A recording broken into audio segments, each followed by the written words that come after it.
Queridos, o livro de Jonas. Hoje a gente está começando uma série de ministrações do livro de Jonas. E hoje a gente vai focar no primeiro capítulo, que é o navio. Acho que tem até uma arte ali. Que é a questão de Jonas se levantar para fugir da presença de Deus. É interessante, gente, porque eu não sei se vocês perceberam, quando a gente começa a leitura do livro de Jonas, pode deixar no primeiro versículo. Quando a gente começa a leitura do livro de Jonas, veio a palavra do Senhor a Jonas, filho de Amitai. É interessante a gente perceber que o livro, ele deixa bem claro que Jonas existia para cumprir uma missão. O livro todo de Jonas, ele gira em torno de uma missão, que era alcançar uma cidade. A palavra do Senhor, é meio estranho ouvir isso, mas você já vai me entender. A palavra do Senhor só veio a Jonas porque Jonas tinha uma missão. Jonas tinha um propósito para cumprir.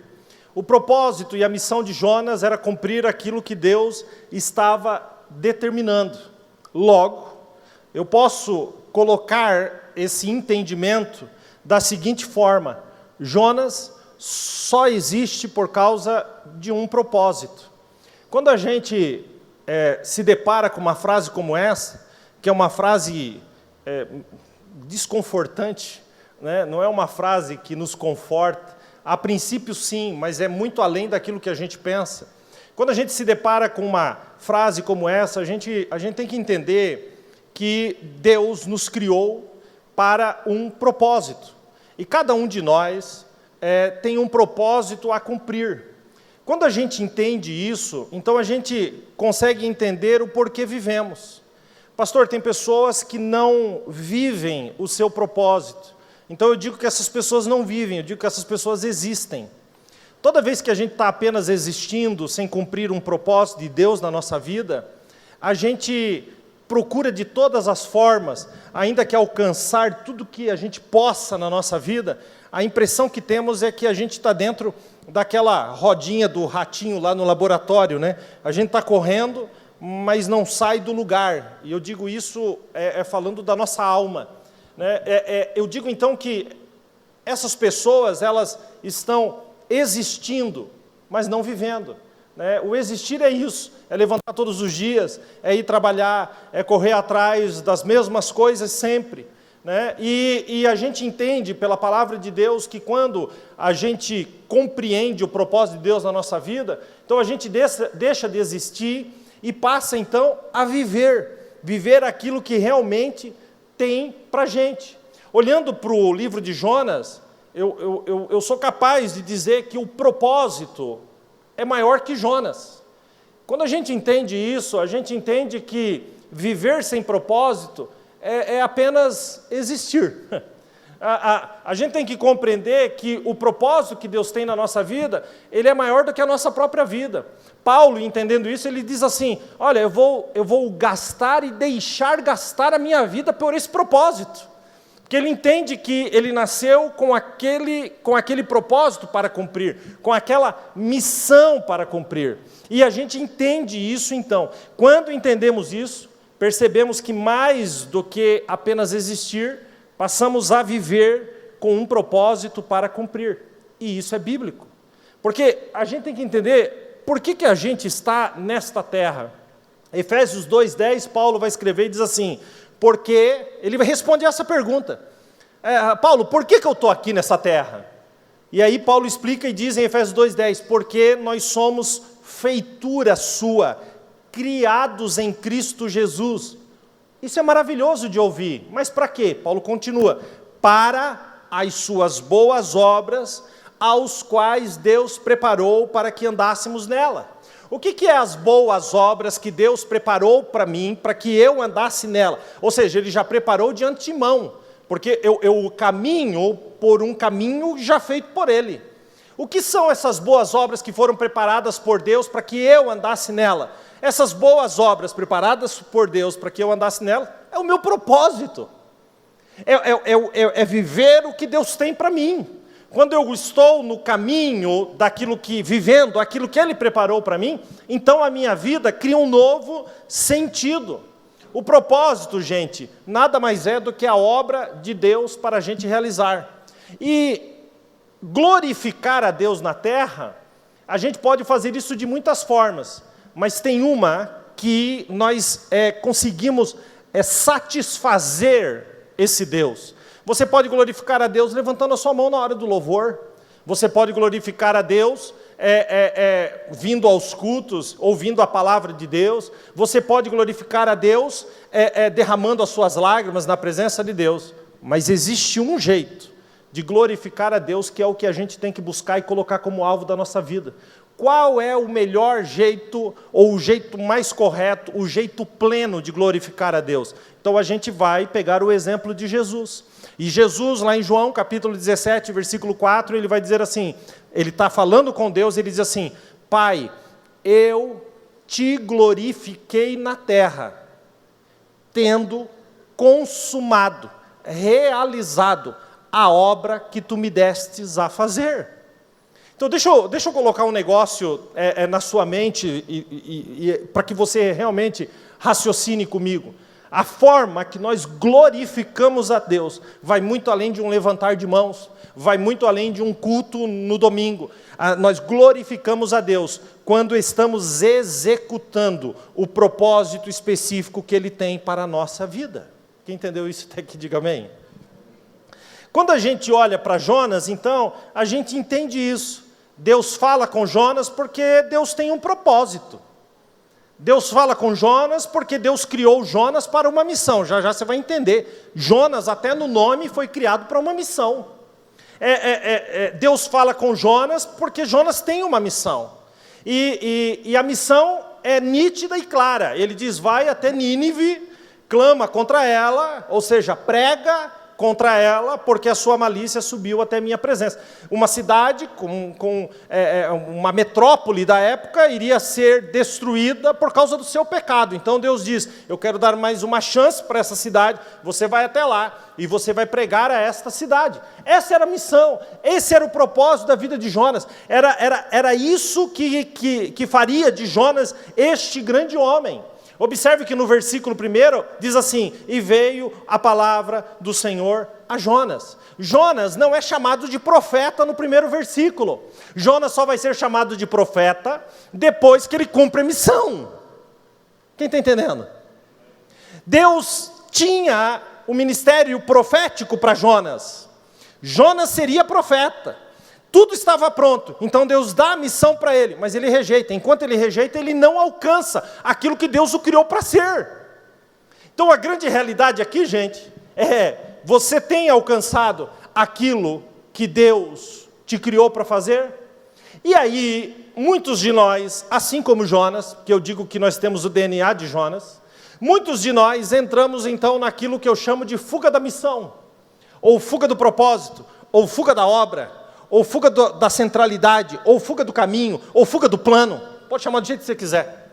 E a grande verdade é que ele começa num processo de fuga, e o processo de fuga de Jonas é o mesmo processo de fuga que a gente tem. E a gente pode observar isso, coloca para mim lá o versículo 3, e a gente começa a observar isso por esse versículo. Há um processo de fuga aí. Observe algumas palavras, você vai acompanhar comigo o versículo. Porém, Jonas se levantou. O porém é de Jonas, o porém é humano. Então Deus nos chama para uma missão, a gente tem sempre um porém. Porém, eu não posso fazer por causa disso, daquilo. Porém, eu não posso realizar por causa dos meus compromissos. Porém, eu não posso fazer isso porque eu tenho um círculo de amizade e alguém pode pensar alguma coisa errada de mim. Porém, eu não posso fazer ou cumprir o propósito porque os meus familiares vão. Porém, a gente sempre tem um porém. E aí, aqui nós começamos com um porém humano. Porém, Jonas se levantou para fugir da presença do Senhor para Tarsis. Primeira coisa que ele faz, primeiro aspecto, e descendo. Ninguém que foge da presença de Deus sobe, só desce.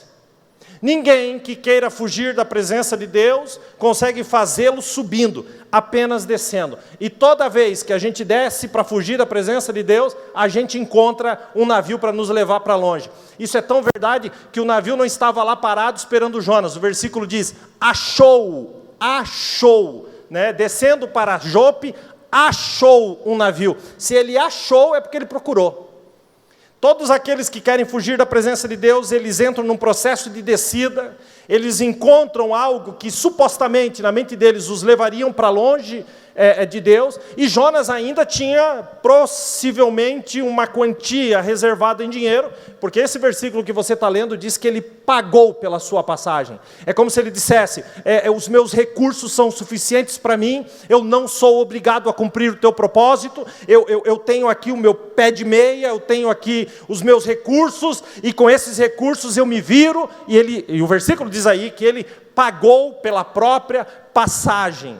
E aí, observe, ele começou descendo, ele achou um navio, ele pagou pela passagem, e o versículo continua dizendo, e desceu para dentro do navio. Quer dizer, ele desce para Jope, que é onde é a cidade portuária, e depois ele entra no navio e desce para dentro do navio. É uma descida, é uma escalada, é uma ribanceira. Só que olha como termina o versículo, para ir para longe da presença do Senhor.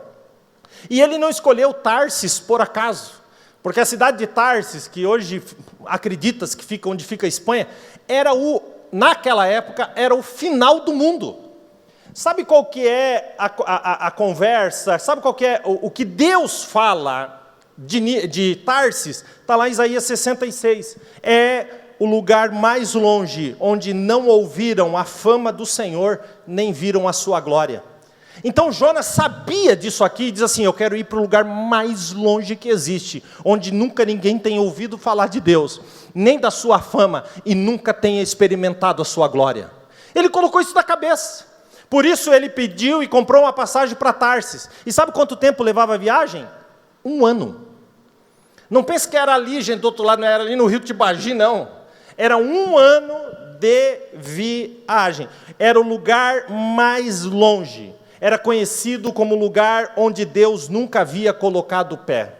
Mas, quem de nós pode fugir de Deus?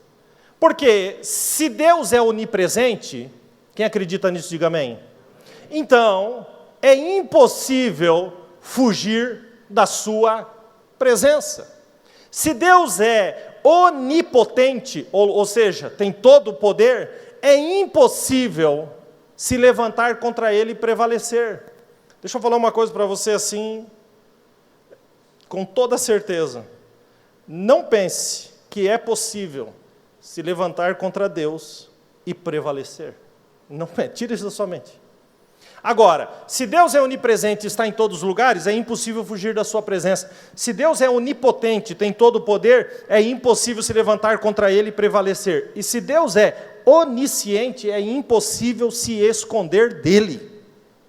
Então, Deus é onipresente, Deus é onipotente e Deus é onisciente. Como passou pela cabeça de Jonas, que poderia Jonas fugir da presença de Deus? Como pode passar pela nossa cabeça que a gente pode fugir da presença desse Deus? Então, deixa eu falar uma frase aqui para guardar dentro do seu coração. Não tem como fugir do que Deus tem para você. Não tem como. Não se engane. Quando a gente, pastor, como que eu sei? Porque talvez você tenha feito essa pergunta aí dentro do seu raciocínio, vou te responder. Como que eu sei que eu estou fugindo da presença de Deus ou do propósito de Deus? É uma boa pergunta e eu vou te responder. Toda vez que você começa a descer, significa que você está fugindo do propósito de Deus. Me explica isso, pastor. Você estava aqui espiritualmente, e está aqui, você está descendo. Você está longe do propósito de Deus. Você estava aqui emocionalmente, e hoje você está aqui, totalmente desequilibrado, desequilibrada, vivendo perturbações. Você desceu de onde você estava, você está fugindo do propósito de Deus. Toda vez que você foge de Deus, moralmente, você estava aqui, e tinha coisas que você considerava abominações, pecados terríveis contra Deus, a lascívia, a pornografia. Você estava aqui em cima, entendeu? E tudo isso você repelia, mas de repente você passa a aceitar algumas coisas, vai aceitando outras, encaixando outras. Você está fugindo do propósito de Deus. Toda vez que você desce, você está fugindo daquilo para o qual Deus te chamou. Não importa se você está descendo espiritualmente, se você está descendo emocionalmente, se você está descendo moralmente, é uma descida. Quando a gente faz esse tipo de teste com a gente começa a perceber. E aí o diabo encosta e diz assim: não, mas isso tudo está certo, são as tuas, é aquilo que você é. Não, gente, Deus não te criou para isso. Deus não te criou para descer, Deus te criou para subir. E o profeta Jonas, o nome Jonas, eu não sei se você sabe, mas Jonas significa, olha só o significado de Jonas: pombinha. Esse é o significado de Jonas. É aquele que nasceu para voar. Porque pombinha, gente, não serve para ficar na gaiola. Pombinha é um animal livre, um pássaro absolutamente livre. E a pombinha é justamente esse símbolo de liberdade e de esperança. Observe, quando a gente olha para Gênesis capítulo 8, quando Noé solta uma pombinha de dentro da arca, e a pombinha volta com um ramo de uma planta no bico, então traz a esperança de que as águas haviam baixado e aquela pombinha havia encontrado vegetação. Então a pombinha é um símbolo da esperança. Onde que ela aparece de novo? Mateus capítulo 3, nos últimos versículos, quando Jesus é batizado nas águas, o céu se abre, e a Bíblia diz que o Espírito Santo, em forma corpórea, de pomba, desce sobre o Senhor. Então é um símbolo de esperança, é um símbolo do Espírito Santo. Para que serve a pombinha então, gente? Para voar. Vamos falar isso junto, para você gravar? Para que serve a pombinha, gente? Para... Agora, olha o que ele faz. Se a pombinha foi criada para voar, o que ele faz? Ele desce. Ele desce para Jope. Ele desce para dentro do navio. Nesse caso, o que representa aquele navio? Uma gaiola. Então, a pombinha, que foi criada para voar, entrou voluntariamente dentro de uma gaiola. Pastor, por que ele tinha esse nome? Porque Jonas é o profeta transcultural. Deus disse para ele: saia deste país e vá, que é uma ordem deliberada de Deus. Jonas é o único profeta que recebe uma ordem de Deus dizendo: você não vai profetizar daqui, você vai até Nínive e vai profetizar lá. Ele tinha que sair de um país e ir para outro. Ou seja, ele nasceu aqui, mas ele foi criado para voar, para cumprir uma missão em outro lugar. Esse era o nome dele. Então o que o Jonas está fazendo? Jonas está negando o seu próprio nome. Criado para voar, desceu voluntariamente para uma gaiola. Chamado para a liberdade, se lançou na escravidão. E aí nós temos os nossos poréns. Porém, está lá, a primeira palavra desse versículo. Porém, toda vez que a gente está fugindo do que Deus tem para nós, a gente tem um porém, um porém, um porém, um porém. Agora, para cada porém nosso, Deus tem um mas. E o mas de Deus é mais poderoso do que o seu porém. Está entendendo isso ou não? Por quê? Porque Ele é o onipotente, Ele é onipresente, Ele é onisciente. Como é que começa esse versículo? A primeira palavra, diga comigo, no 3, 1, 2, 3. Como é que começa o próximo versículo? Põe para mim. Versículo 4. Mas... Porém, o porém é humano, porém, eu vou fugir, eu vou fazer, eu desço aqui, pago a passagem, eu entro dentro e está tudo certo, eu tenho um destino, o destino que eu estou escolhendo, está tudo certo. Esse é o meu porém. Mas o Senhor, está tudo certo contigo? Nessa noite o Senhor está dizendo, mas, mesmo diante de todos os teus poréns, o meu plano continua de pé. Então ele vai dizer, mas o Senhor mandou ao mar um grande vento e fez-se no mar uma forte tempestade e o navio estava a ponto de quebrar-se.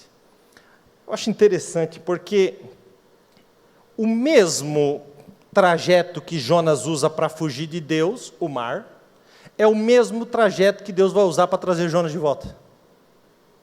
Porque ninguém vence de Deus. Então a base da embarcação, porque o vento foi lançado no mar, porque se o vento é lançado no navio, o navio rachava em 50 pedaços instantaneamente. Então Deus manda o vento no mar, a base balança, o navio balança, Jonas lá dentro balança. Está dando para entender isso ou não? Observe, o Senhor mandou ao mar um grande vento.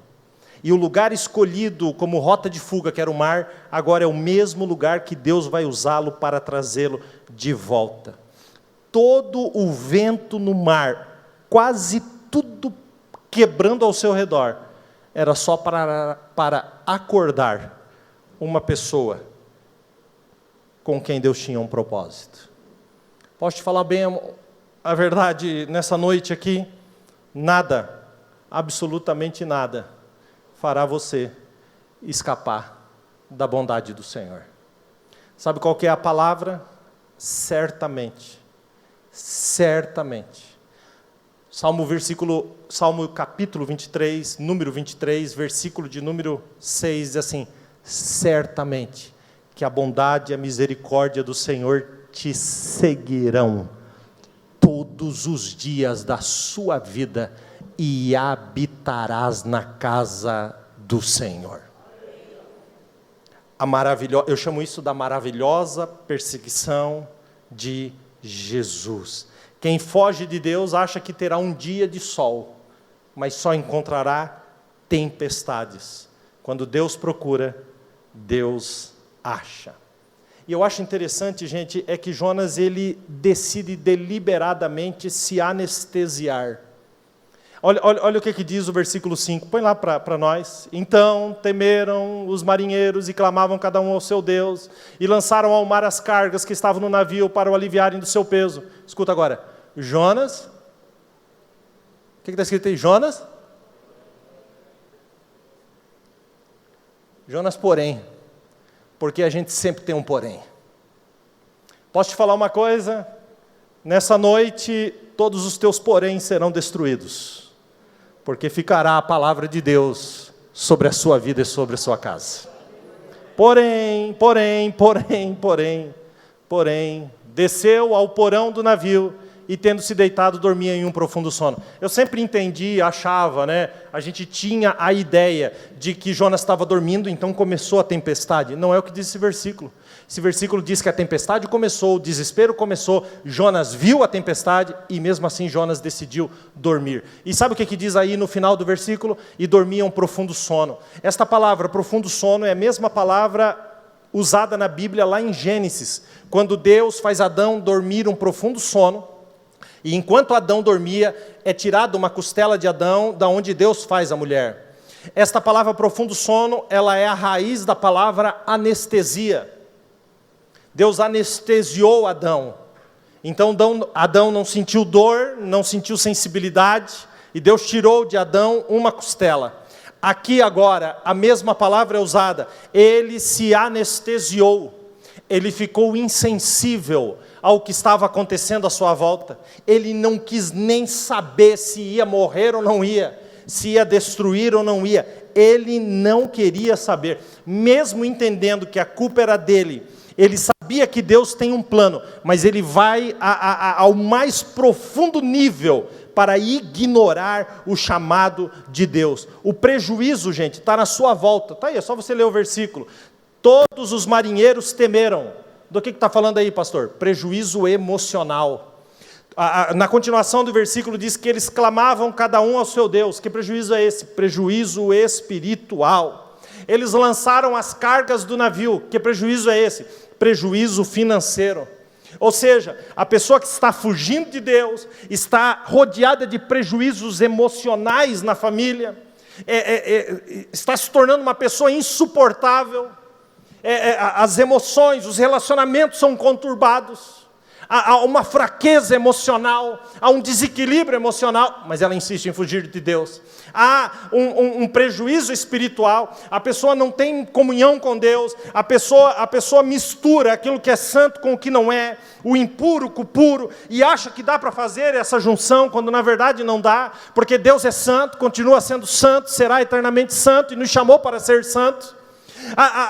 Prejuízos, muitas vezes prejuízos financeiros começam a acontecer, mas a gente vai levando até a última consequência, porque mesmo diante daquele navio estar completamente tomado por todo tipo de prejuízo, a pergunta é: e Jonas? Jonas vai até as últimas consequências para não ouvir o chamado de Deus, se torna insensível a tudo e a todos. Ele estava dormindo profundamente. Os prejuízos vão aumentando, os prejuízos, como disse, emocionais, espirituais, financeiros.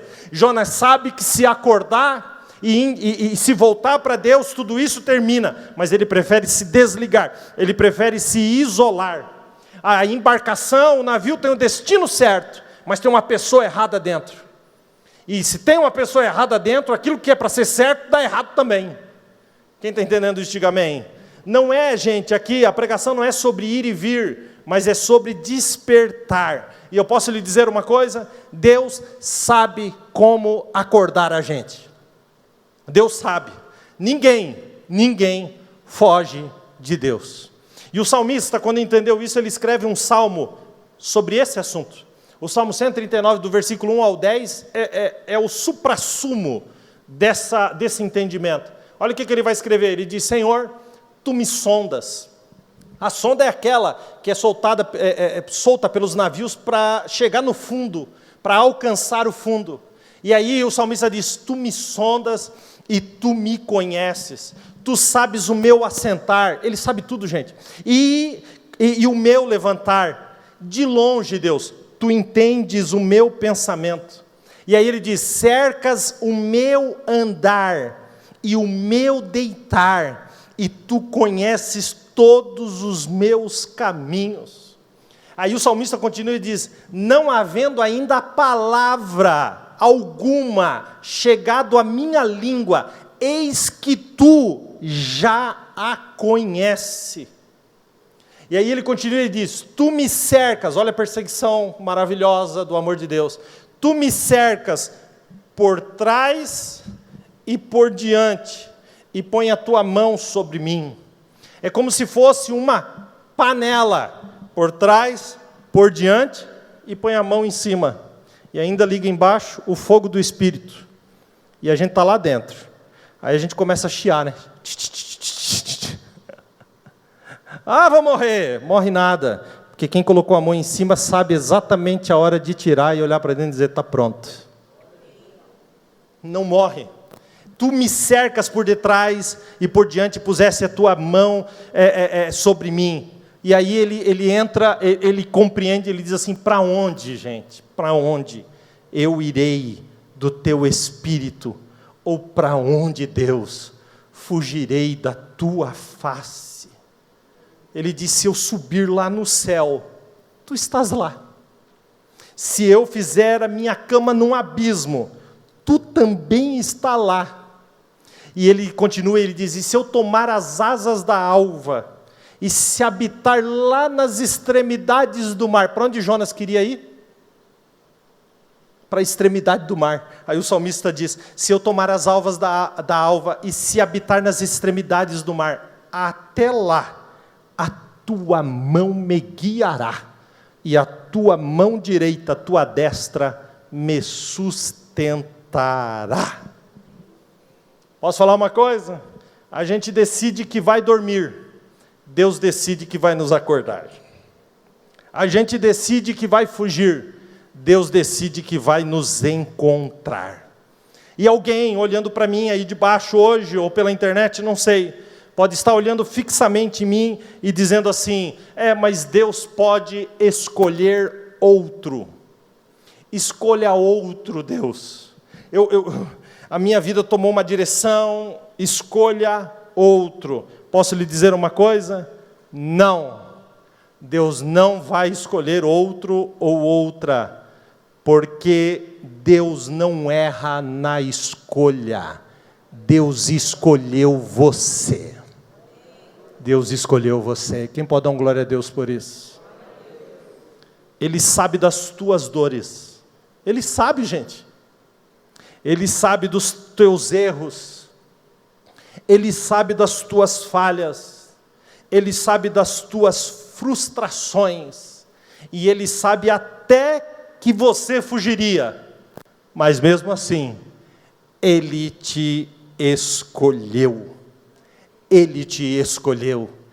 Ele te escolheu. João 15:15.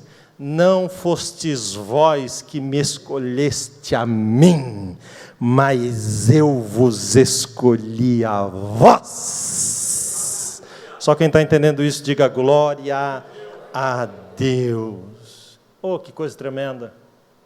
Que coisa tremenda. Agora, o mestre do navio, versículo 6, vai lá, ela vai colocar lá para nós. E o mestre do navio chegou-se a ele e disse: que tens, dorminhoco? Levanta-te, clama ao teu Deus, talvez assim Ele se lembre de nós, para que não pereçamos. Gente, dá vergonha de olhar esse versículo.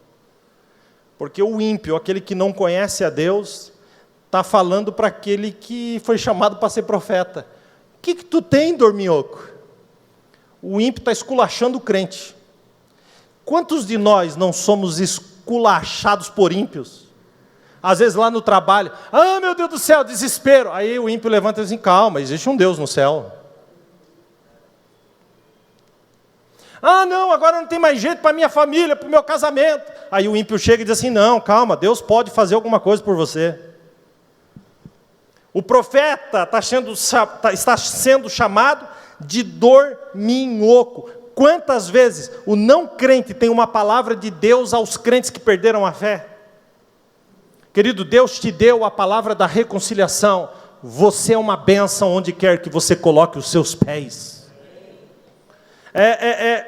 E diante daquilo, eles decidem então, aqueles marinheiros, lançarem sortes para tentar entender o que estava acontecendo. Segundo a sua crença, eles lançam sorte e a sorte cai sobre Jonas. Então eles descobrem que o problema do que estava acontecendo, que não era normal, era Jonas. E quando eles descobrem isso, então a Bíblia vai dizer que eles fizeram 4 perguntas no versículo 8. Eles disseram: declara-nos tu agora por causa de quem nos sobreveio este mal. 4 perguntas: que ocupação é tua? De onde você vem? Qual é a tua terra? E de que povo és tu? São 4 perguntas, mas ele só vai responder a última pergunta e vai acrescentar o que não foi perguntado. No versículo 9 ele diz: eu sou hebreu, eu temo ao Senhor, o Deus do céu, que fez o mar e a terra seca. Ele só não disse que foi chamado para ser profeta. Ele fala de Deus, ele está avançando, ele já está falando de Deus, ele só não está falando que Deus tem algo com ele. Ele está avançando, mas ele não quer abrir isso. Então ele diz, ele omite que é profeta. Eu preciso que você entenda que ele faz uma declaração linda a respeito de Deus. Eu temo ao Senhor, o Deus do céu, que fez o mar e a terra. Mas aquilo que você declara pode ter um abismo entre o que você declara e aquilo que você está fazendo. Se alguém te perguntar, você diz: não, eu temo a Deus, Deus é maravilhoso, Deus é exaltado, Deus é grandioso, eu temo ao Senhor, Ele que fez o céu, Ele que fez a terra, Ele que tem o domínio eu tenho fé em Deus. Mas palavras não são suficientes quando a atitude vem contra aquilo que você está falando. E Deus não nos chamou apenas para falarmos, porque senão Ele podia chamar os papagaios. Mas Ele nos chamou não apenas para falarmos, mas para vivermos aquilo que Ele tem. Será que o DNA de Jonas não está em nós? Será que a gente não tem um monte de poréns? E eu acho interessante, porque qual era o problema dos marinheiros? O problema do marinheiro é o seguinte: nós estamos no mar e queremos chegar na terra seca. Como é que ele apresenta a Deus? Eu temo ao Senhor dos céus, que fez o mar e que fez a terra seca. É como se Jonas dissesse: fique tranquilo, porque o que está acontecendo no mar, eu preciso que você saiba que o mar foi criado por esse Deus que eu sirvo. A terra seca que vocês precisam chegar também foi criada por esse Deus. E onde está o teu Deus, Jonas? O meu Deus está no céu, eu temo esse Deus. Não é lindo e maravilhoso? Ele só esqueceu de dizer: porém, eu estou fugindo de Deus. E então, finalmente, Jonas entra num processo de reconhecimento. Ele reconhece, e quando a gente começa a reconhecer o nosso estado, então existe esperança. No versículo de número 12, diz assim: levantai-me, lançai-me no mar, e o mar se vos aquietará, porque eu sei que por minha causa vos sobreveio esta grande tempestade. Quantos de nós que não admitimos o erro? Nunca, jamais. E admitir o erro na frente dos outros? Jamais, impossível. Mas Jonas entra por um caminho, ele admite que ele estava fora da vontade de Deus. Então deixa eu lhe dizer uma coisa, com todo o amor pastoral da cidade de Londrina sendo derramado aqui nessa noite, admita seus erros, não adianta fugir, você é um escolhido, uma escolhida para cumprir um propósito na terra. Pare de fugir. Para de fugir. Para de fugir. Aí Jonas diz: me lança. Me lança. O problema sou eu. O resultado para mim é a morte. Tudo isso está acontecendo, é por minha causa. Me lança. Me lança. Você sabe por quê? Porque a gente adora vitimismo. Ah, é verdade mesmo, eu sou o problema da minha família, eu sou o problema lá da minha casa, eu sou o problema com os meus filhos, é melhor que eu morresse. Não, querido, você não vai morrer não. Deus tem um propósito para cumprir na sua vida. Então ele diz: me lança, me lança. Quando ele diz me lança no mar, que os marinheiros pegam Jonas, levantam para jogar o Deus que está sentado na sala do trono do universo, que é o mesmo que lá em Gênesis 1:21 diz assim: e Deus criou todos os grandes peixes do mar. O mesmo está lá diante de Jonas e dá uma ordem, um pensamento de Deus: grande peixe, vai lá, porque se ele pensa que vai morrer, nem começou ainda. Uma ordem. A Bíblia diz em Jó 42, nenhum dos pensamentos de Deus podem ser impedidos. Deus pensou, o peixe foi. Deus pensou, o peixe foi. E quando eles lançam Jesus, o peixe estava lá? Jesus não. Quando eles lançam Jonas, Jesus havia preparado o grande peixe. Pastor, deixa eu entender, Deus preparou o peixe? Sim. Lê comigo o 17 aí, põe no 17. Isso, olha lá o que está escrito. Olha que coisa tremenda. Preparou, pois, o Senhor um grande peixe, para que tragasse a Jonas. E esteve Jonas 3 dias e 3 noites nas entranhas do peixe. Vamos ler a primeira palavra junto comigo, no 3, 1, 2, 3. Vamos de novo? Vamos de novo? Deus preparou algo para você.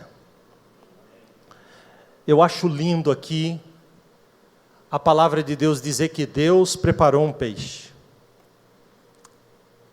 Isso é tão profundo. E eu quero que você redobre sua atenção agora. Na Bíblia só aparece Deus preparando um peixe em 2 lugares. Em mais nenhum lugar da Bíblia. Pastor, quais são os lugares que aparece Deus preparando um peixe? Aqui. Deus prepara um peixe para engolir Jonas. E lá em João capítulo 21, Deus prepara um peixe na brasa para Pedro. Só nesses 2 lugares aparece Deus preparando um peixe. Não existe mais nenhum lugar. Para Jonas, Deus preparou um peixe para o engolir. Para Pedro, Deus preparou um peixe para Pedro engolir. Para Pedro se alimentar. Observe essa diferença. Lá em Jonas, o peixe engole o Jonas. E aqui, quem engole o peixe é o Pedro. Pastor, qual que é a semelhança entre Jonas e Pedro? ambos estavam fugindo. Ambos estavam fugindo do que Deus tinha. Por um lado, existe um Jonas fugindo do chamado de Deus. A Bíblia vai dizer aqui no Novo Testamento, que Pedro negou o nome de Jesus 3 vezes e fugiu para chorar amargamente. Em ambos os casos, nós vemos duas pessoas fugindo do propósito. Quem entendeu isso até aqui, diga amém. Pastor, então me explica por quê que lá no Velho Testamento o peixe engole o fujão. E por que aqui no Novo Testamento é ao contrário? O peixe que era gigantesco a ponto de engolir o fujão, agora se tornou pequeno e alimenta quem está fugindo. Qual é a diferença? Quando a gente lê a palavra de Deus, a gente vê que Jesus vai fazer uma menção a respeito da sua morte. E Jesus vai dizer que ele vai ficar 3 dias no seio da terra, mas ao 3º dia ele vai ressuscitar. E quando Jesus vai fazer essa menção, a gente vê lá em Mateus 12, põe lá para mim, Isa, por favor. Mateus capítulo de número 12, versículo de número 40. Olha o exemplo que Jesus vai usar, 12:40, Mateus 12:40. E aí nós já estamos quase encerrando. Mas observe, não perca o seu raciocínio. Isso, coloca lá para nós. Jesus falando, pois, como Jonas esteve 3 dias e 3 noites no ventre da baleia, assim estará, ele está falando dele, o Filho do Homem 3 dias e 3 noites no seio da terra. O peixe representava a morte. Ele faz essa conexão, Jesus faz essa conexão entre os 3 dias e 3 noites que Jonas passou no ventre do peixe, e ele faz essa conexão com 3 dias e 3 noites que ele passaria no seio da terra, no ventre da terra, mas que ressuscitaria ao 3º dia, porque assim como aquela baleia, ou aquele grande peixe, como você queira chamar, ela não suportou, quando recebeu a ordem de Deus, a Bíblia diz que ela vomitou Jonas na praia. Você sabe que o processo de vomitar é produzido pela ânsia. Quando a gente lê Atos dos Apóstolos, capítulo de número 2, Pedro está pregando e Pedro diz assim a respeito da morte: solta as ânsias da morte, porque era impossível que Jesus fosse retido por ela. A diferença entre Jonas e Jesus é que Jonas foi vomitado pelo grande peixe, e o peixe seguiu seu caminho, mas Jesus foi solto pela morte, mas Jesus matou a morte. Então, eu quero que você entenda, porque isso aqui é muito profundo, gente. A diferença entre Jonas e Pedro é que entre os dois, Jesus morreu. Porque quando Jesus encontra Pedro, Jesus já havia morrido e ressuscitado. Pastor, onde você quer chegar? Te respondo. É como se Jesus sentasse diante de Pedro naquela noite, preparando um peixe. Ele já tinha preparado um peixe para Jonas lá atrás. Mas naquela noite é como se ele dissesse para Pedro: Pedro, nessa noite você seria engolido por um grande peixe, mas eu fui engolido no seu lugar. Eu tomei o seu lugar, para que hoje aquilo que te engoliria, agora você é alimentado do meu sacrifício por ti. Quando eu entendo a profundidade disso, eu entendo e compreendo o que eu vou dizer aqui nessa noite. Não tem nenhum grande peixe para te engolir, não, porque Jesus morreu a sua morte, e Jesus foi engolido no seu lugar. Pastor, se não tem peixe, eu estou fugindo, e não tem peixe para me engolir, o que tem então? Oh, Jesus, tem peixe na brasa, porque Jesus vai atrás dos fujões, para alimentá-los e colocá-los novamente debaixo do seu propósito. Eu acredito num Pedro que olha para Jesus e diz: eu entendo, mas o que eu posso fazer para retribuir isso? E Jesus olha para Pedro e faz a seguinte pergunta: tu me amas? 3 vezes Jesus perguntou, ele diz, eu te amo. Pedro, tu me amas? Sim, Senhor, eu te amo. 3ª vez, Pedro, tu me amas? Tu sabes todas as coisas, tu sabes que eu te amo. Por que 3 vezes a pergunta? Porque dentro deste entendimento que eu estou dizendo, quando Jesus disse, tu me amas, a primeira vez representa o primeiro dia no ventre da morte. Tu me amas, o segundo dia no ventre da morte. Tu me amas, Jesus ressuscitou e Pedro grita, tu sabes todas as coisas. E tu sabes que eu te amo. Queridos, a minha expectativa aqui nessa noite é que você entenda que Deus não vai mandar um peixão te engolir, não. Porque Ele já foi engolido em seu lugar. Ele morreu a sua morte, para que você vivesse a vida dEle. O que eu entendo aqui nessa noite é um Jesus que está sentado dizendo, mais uma vez eu vou preparar o peixe. O primeiro eu preparei para Jonas, o segundo eu preparei para Pedro, o terceiro eu vou preparar para você aqui nessa noite. E quando a gente entende isso, a gente não precisa ser lançado no mar, mas a gente tem que ser lançado nos braços do amor de Jesus e compreender que a gente tem um propósito para cumprir nesta terra. Posso lhe dizer uma coisa com toda a afirmação: se alimente de Jesus, porque Ele morreu a sua morte, para que nós tivéssemos a sua vida. Queridos, eu vou terminar esta palavra, e semana que vem a gente continua falando sobre Jonas. Vocês não têm nem ideia do que vai vir por aí. E assim, é muito confronto, para mim e para vocês. Mas se você está disposto, entre comigo nessa série de mensagens. Quando eu entendi que era para um peixe ter me engolido e que Jesus foi engolido no meu lugar, eu me desaguei na presença de Deus, porque eu já fui Jonas. Quantas vezes quis fugir do seu propósito, quantas vezes quis fugir da sua presença, quantas vezes quis que outro fizesse, quantas vezes coloquei a minha segurança naquilo que estava ao meu redor, me tornei uma pessoa tóxica, uma pessoa sem propósito, uma pessoa que parou de viver e começou somente a existir, movido por aquilo que tudo ao meu redor me mandava fazer. Mas Jesus me alcançou, gente. E numa noite como essa, o Senhor me alcançou. E a noite que o Senhor me alcançou era uma noite exatamente como essa, porque noites de confronto não são noites de grandes manifestações de glória a Deus e aleluia. Porque assim, se é para apanhar, pelo menos eu não preciso ficar rindo, né? Mas a grande realidade é que naquela noite o Senhor me alcançou. Posso falar bem a realidade para vocês? Eu não estava preparado, não. Eu achava que aquele dia era só mais um dia normal. Eu achava que se fosse hoje, era apenas mais um domingo normal. Eu vou viver a minha vida e, paralelamente, eu vou servindo o Deus que eu criei dentro da minha cabeça.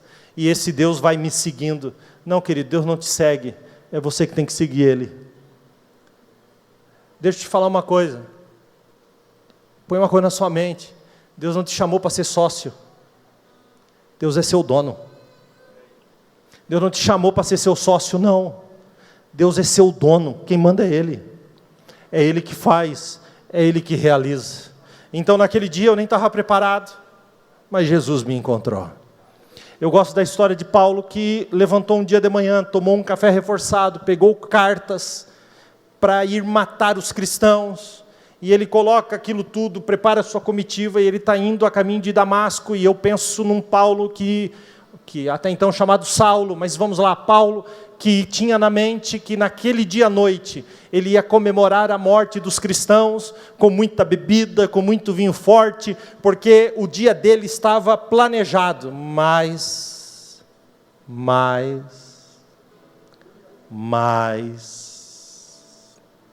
na estrada para Damasco, uma luz apareceu para Paulo.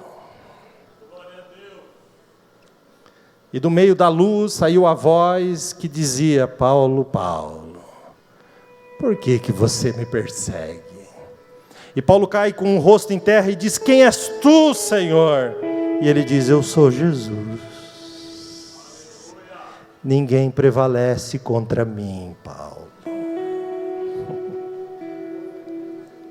Eu venço todas, Paulo. Não, Paulo. Posso te falar uma coisa que vai te ajudar muito? Se renda.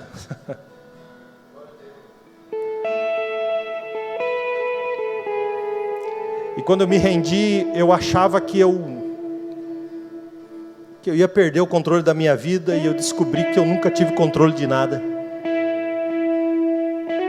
Eu achava que eu tinha o domínio de todas as coisas, mas tudo que eu causava era prejuízos. E eu disse: Senhor, eu não suporto mais. Me lança logo no mar. E a voz do Espírito Santo me alcançou e me disse: ô meu filho, eu nem comecei. Eu nem comecei. Eu disse: não, já perdi as oportunidades, já entrei dentro do navio, já estou no porão, eu já virei as costas para ti, neguei o chamado. E o Senhor disse para mim: mas eu nem comecei. Eu nem comecei. Queridos, oh, que presença gloriosa do Senhor. Posso te falar uma coisa e eu vou encerrar. Você é um escolhido. Posso te falar outra coisa? Pare de fugir. Pare de fugir. Eu vou fazer uma oração, quero que você fique de pé.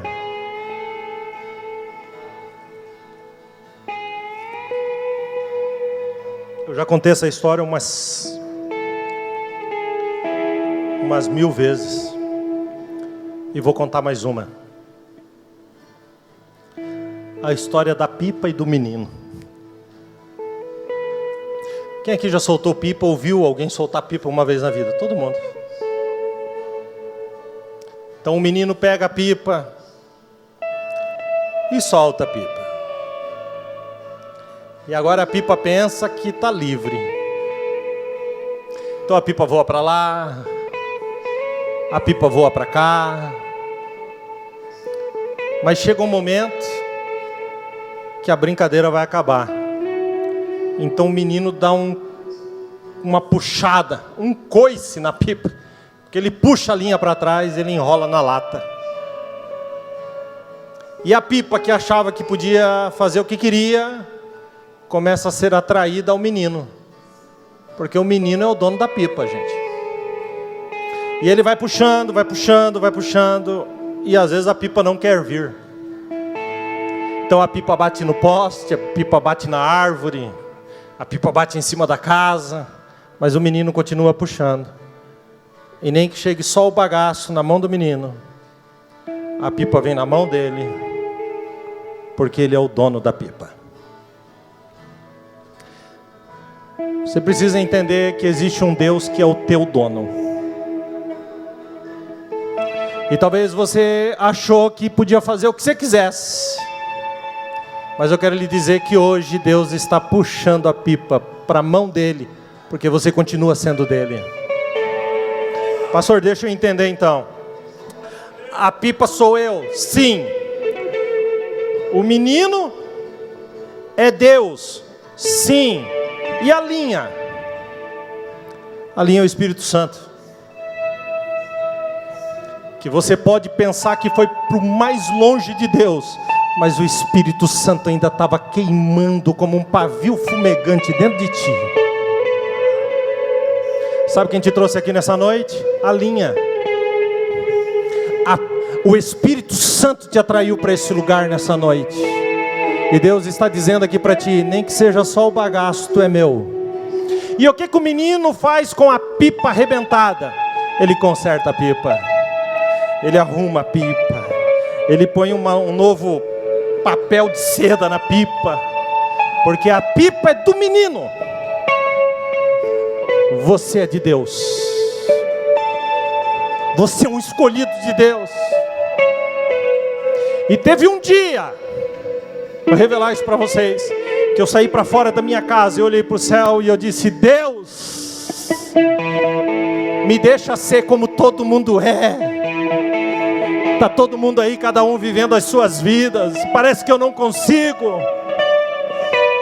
E eu ouvi a doce voz de Deus me dizendo: não dá, eu te escolhi, eu te escolhi, eu te escolhi. Jesus te escolheu.